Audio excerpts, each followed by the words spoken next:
We start this week with a relative newcomer to the British Stunt Register, who's got a fantastic stunt reel. This is Neil Nelson Chapelhow.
The 1987 movie The Princess Bride contains one of the very finest sword fight sequences ever captured on celluloid.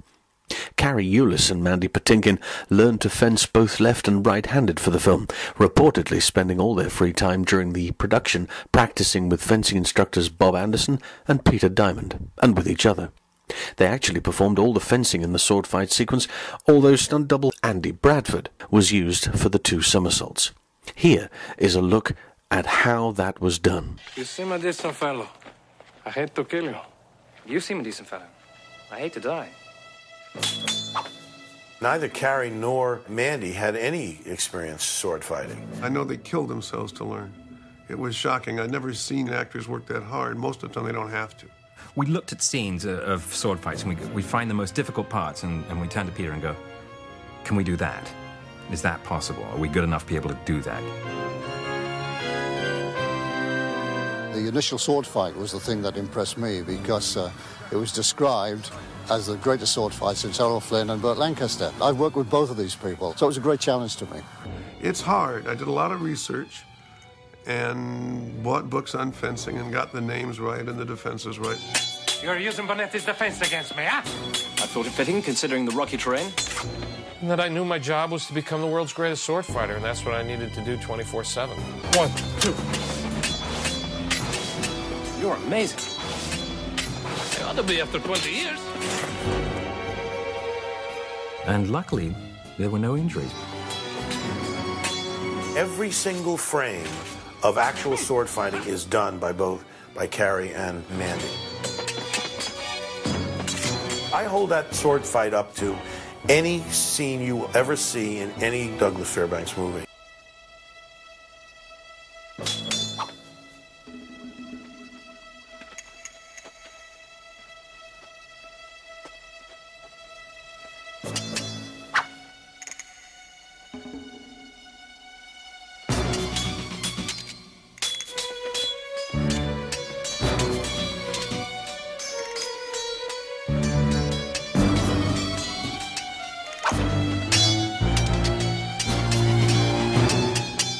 You're using Bonetti's defense against me, huh? I thought it fitting, considering the rocky terrain.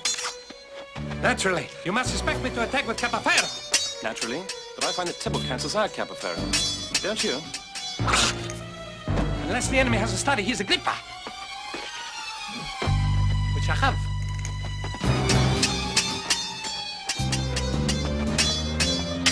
You are wonderful.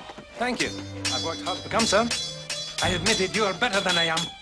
Then why are you smiling? Because I know something you don't know. And what is that? I am not left-handed.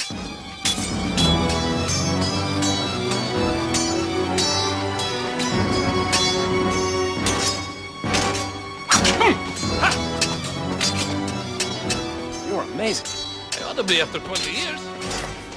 Oh, there's something I ought to tell you. Tell me. I'm not left-handed either.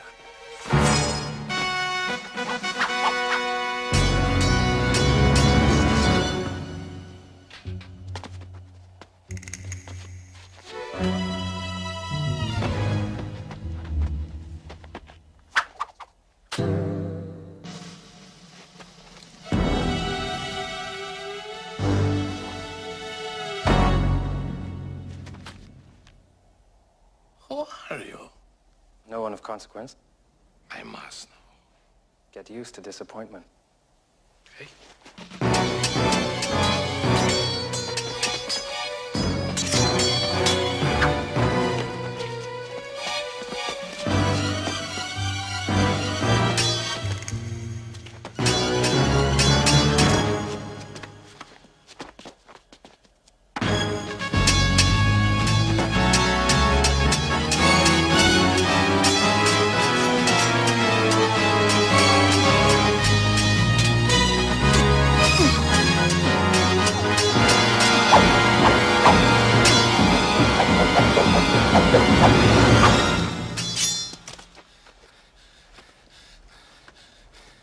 Kill me quickly.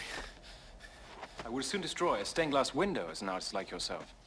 However, since I can't have you following me either. Please understand, I hold you in the highest respect. And now our roving reporter, stuntman David Garrick, brings us his postcard from Zimbabwe. So how about this? This is the pool that's built into the granite surface of the mountain. Absolutely beautiful. Absolutely beautiful. Look around here. Right, so this is Josh. Hello ladies and gentlemen, how are you? So he's going to tell us all about the history of this place, and it's quite amazing.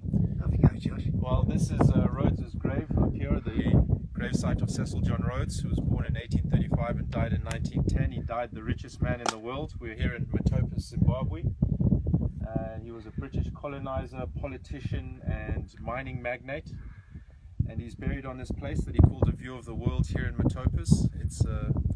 It's got a magnificent view out here. I'm now back at the hotel, and it is lovely. It really is lovely. Like, tell all the candles on it. Barbecue going over there. I've just had a soup that was amazing. Even better than that, you know, I'm the only person staying in this hotel tonight. How cool is that? I'm being looked after. There's a fire on over there. How is it? Sitting by the pool, taking all this in. I'm the only person here. That doesn't happen anywhere else in the world but here.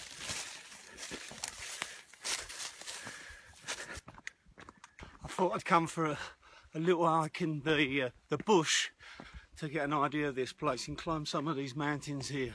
It is truly spectacular here, and the feeling of being on your own is something else. It really is something beautiful. I can't go through this bush, but when you get to the top of a place like this and have a look at the scenery, it's truly amazing. If you look right behind me there, in the background is the huts where I'm staying, and then this is what I'm seeing from up here.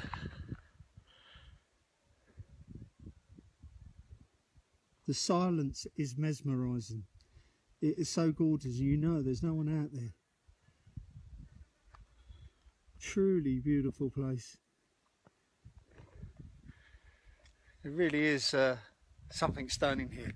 There's a few places I've been to in the world that touch you, that this certainly has. It's gorgeous. I could stay here for a long, long time.